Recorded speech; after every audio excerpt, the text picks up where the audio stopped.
ده السردين يا حبايبي اللي عملناه. هنا كان 5 يوم، يعني كنا المفروض فتحنا عليه بعد 3 ايام، بس النهارده بعد 5 يوم اهو زي ما انتم شايفين كده. ما شاء الله جميل.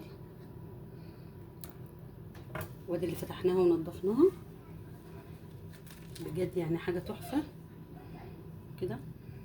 بس كلها لحمها جميل.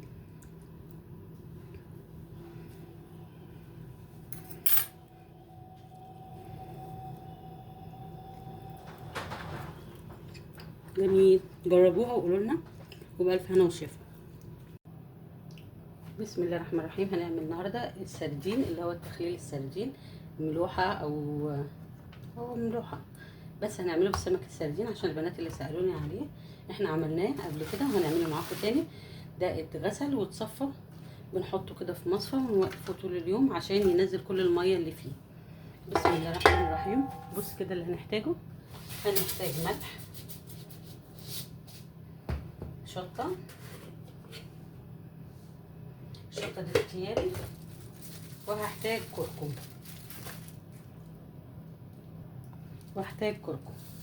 والله كل حاجه سهله بتتعمل في البيت وبتبقى جميله وصحيه، يعني بتبقى جميله جدا كمان، احسن من اللي بتجيبها من الشارع. بسم الله.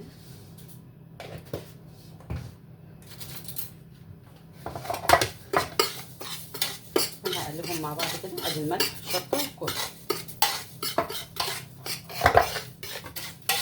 يعني كيس ملح عليهم معلقه شطه وعليها معلقه كركم. الكركم ده طبعا ماده حافظه، والشطه دي اختياري. هجيب السمكه كده زي ما بنتبل السمكه، هنتبلها بالشكل ده. بص تغلفيها كده من كل ناحيه، ونحط في الخياشيم كده شويه هنا وشويه هنا.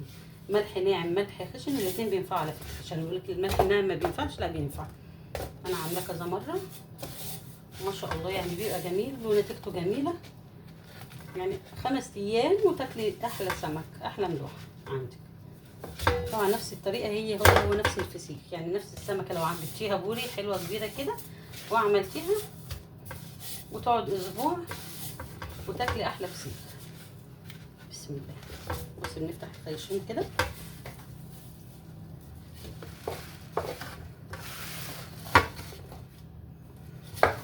بفتح الخياشيم كده واحط هنا ملح عشان التسويق مش مبين.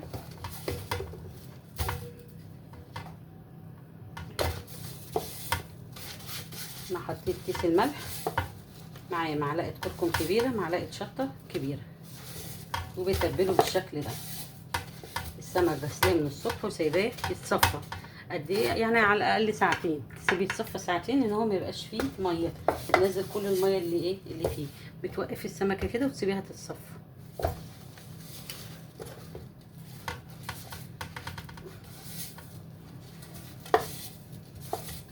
5 ايام، اسبوع بالكتير قوي، وتفتحي عليه تلاقيه زي جميل زبده كده زي ما بيقولوا.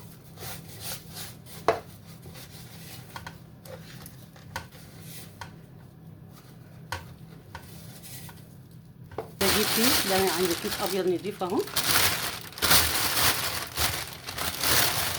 وافتحه كده بالشكل ده، وابتدي ارصه واحده عكس واحده. ادي واحده كده يمين، تانية كده شمال، عكس بعض.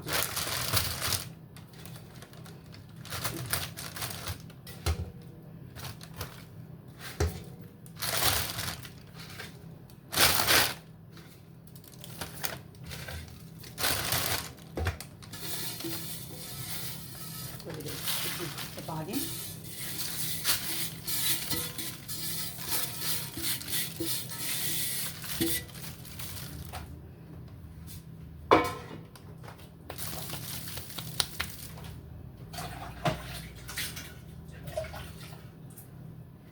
انا كده خلصت. كده انت عملت الكيك وخلصتيه.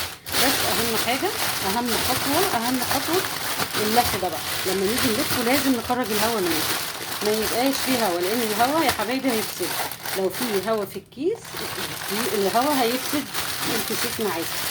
فانا اهم حاجه عندي دلوقتي ان انا ابتدي الفه لفه محترمه كده، وانا بلفه اخرج منه الهواء، ما يبقاش عندي فيه هواء في الكيس خالص.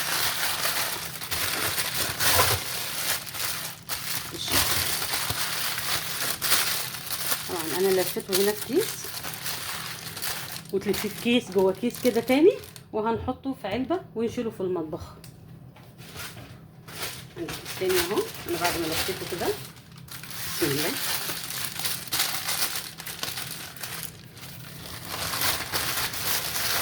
بعد 5 ايام هنفتح عليه. طبعا احنا حطيناه في علبه كده وبنقلبه كل يوم، يعني النهارده كده بكره نروح محولينها كده اهو، عشان يبقى فيها ميه كلها ما تنشفش من جزء وجزء ايه يبقى طري. انا حطيتها في كذا كيس، ده الكيس الاساسي اللي كنا ايه حاطين فيه. بسم الله. لازم يتعمل كده يا حبايبي. بسم الله بسم الله الرحمن الرحيم.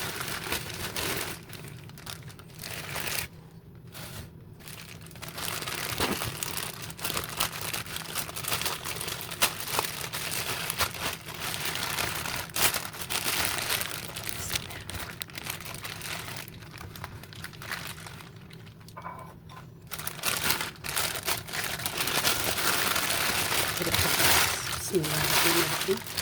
بسم الله ما شاء الله ولا قوة الا بالله. بصوا الجمال. بسم الله.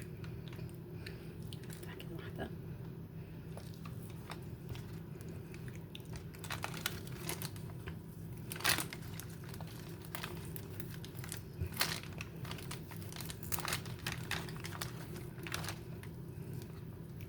ازاي جميلة يا حبايبي، جميلة. هنفتح دلوقتي واحنا هننضفها.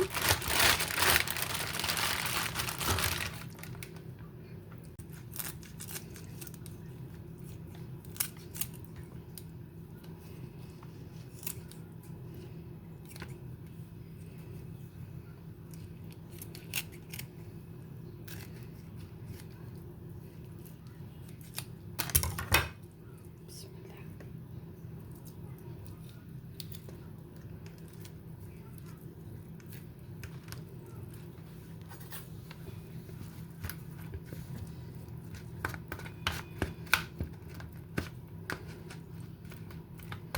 طبعا ده السردين اللي خليناه، احنا منزلين البوري قبل كده وعاملينه. بس لحمها كلها في صوص ازاي ما شاء الله، جميلة ما شاء الله ما شاء الله.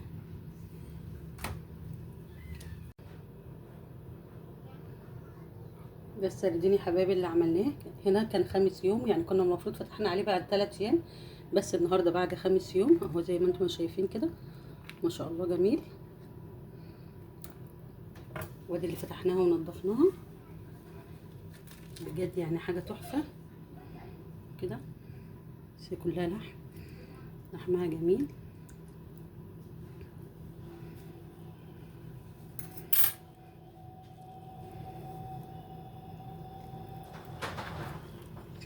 جميل، جربوها وقولوا لنا، وبألف هنا وشفا.